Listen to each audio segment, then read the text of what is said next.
کیا بنی اسرائیل کو اللہ نے تمام امتوں کے اوپر فضیلت دی ہے، اور اللہ کی سب سے بڑی نعمتوں میں سے ایک نعمت کون سی ہے؟ آئیے جانتے ہیں سوالوں کے جوابات کے بارے میں ہمارے آج کے اس ایپیسوڈ میں۔ بسم اللہ الرحمن الرحیم۔ محترم ناظرین، سلام علیکم۔ سبیل قرآن کے اس تفسیری پروگرام میں پھر آپ کا ایک بار خیر مقدم کرتے ہیں۔ آج آپ کے سامنے سورہ بقرہ کی آیت نمبر 46 اور 47 کی تفسیر لے کر حاضر ہوئے ہیں۔ تو آئیے سب سے پہلے اس سورہ کی آیت نمبر 46 کی تلاوت کو اس کے ترجمے کے ساتھ سنتے ہیں۔ كتاب أنزلناه إليك مبارك ليدبروا آياته وليتذكر أولو الألباب بسم الله الرحمن الرحيم الذين يظنون أنهم ملاقو ربهم وأنهم إليه راجعون۔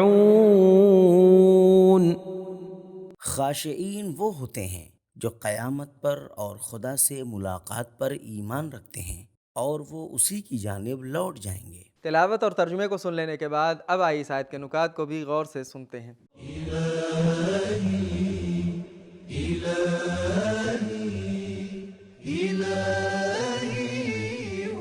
لقا دیکھنے کے معنی میں نہیں بلکہ اس کے معنی پیش ہونا ہے۔ جس طرح اگر کوئی نابینا کسی کے پاس جاتا ہے تو کہتا ہے میں نے اس سے ملاقات کی ہے، چاہے اس نابینا نے اسے نہیں دیکھا۔ صاحب مجمع البیان کہتے ہیں کہ لقائے پروردگار سے مراد خدا کی جزا اور سزا سے ملاقات ہے۔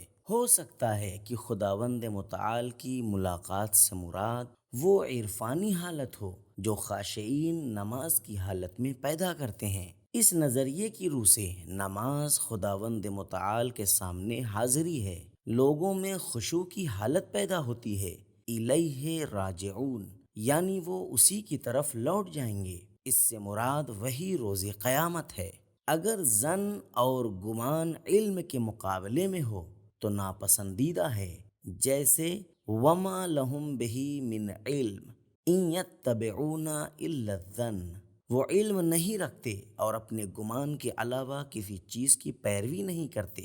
سورہ نجم آیت نمبر 28۔ لیکن اگر ظن سے مراد یقین ہو تو قابل قدر ہے، چاہے وہ یقین مضبوط نہ ہو۔ خداوند بھی بہادر اور مخلص مجاہدین کی تعریف کرتے ہوئے انہیں قیامت کے بارے میں صاحبان گمان کی تعبیر سے یاد فرماتا ہے۔ قال الذین یظنون انہم ملاقو اللہ کم من فئۃ قلیلۃ غلبت فئۃ کثیرہ، یعنی وہ لوگ جن کو یقین ہے کہ خدا کے حضور پیش ہونا ہے، بول اٹھے کہ ایسا بہت ہوا ہے کہ خدا کے حکم سے جھوٹی جماعت بڑی جماعت پر غالب آ گئی ہے۔ سورہ بقرہ آیت نمبر 249۔ نکات کو سن لینے کے بعد اب آئیے آیت نمبر 46 کے پیغامات کو بھی غور سے سنتے ہیں۔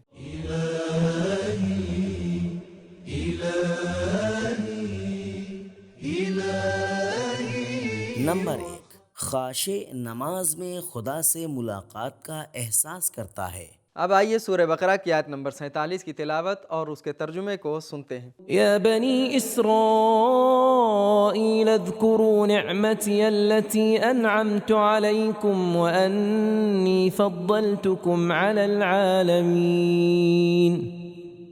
اے بنی اسرائیل، جو نعمت میں نے تمہیں عطا کی ہے اسے یاد کرو، اور یہ کہ میں نے تمہیں تمام جہانوں پر فضیلت دی ہے۔ تلاوت اور ترجمے کو سن لینے کے بعد اب آئیے اس آیت کے نقطے کو بھی غور سے سن لیتے ہیں۔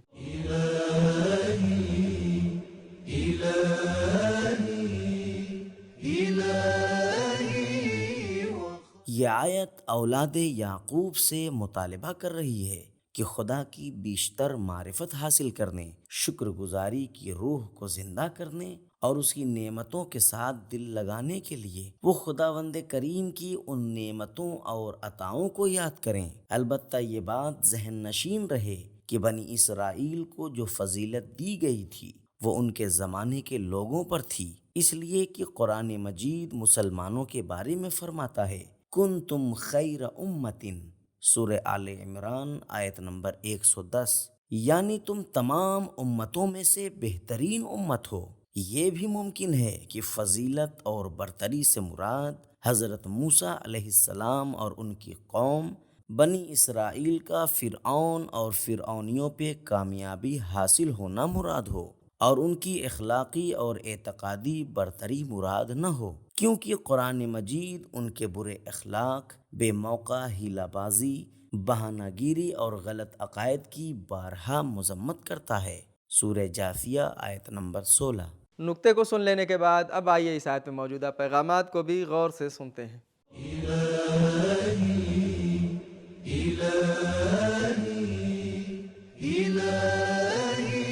نمبر 1، نعمت اور فضیلت اللہ تعالیٰ کے دست قدرت میں ہے۔ نمبر 2، طاغوت کے تسلط سے نجات سب سے بڑی نعمت الہی ہے۔ تو ناظرین کرام، ہم نے یہ جانا کہ بنی اسرائیل کو اللہ نے ان کے زمانے کے لوگوں پر فضیلت دی تھی، لیکن امتوں میں سب سے افضل امت مسلمہ ہے۔ اللہ کی سب سے بڑی نعمتوں میں سے ایک نعمت طاغوت کے تسلط اور غلبے سے نجات پانا ہے۔ یہ تھے ہمارے سوالوں کے جوابات۔ ملتے ہیں اگلے ایپیسوڈ میں، تب تک کے لیے خدا حافظ۔ سبیل قرآن، قرآنی سماج کی پہچان۔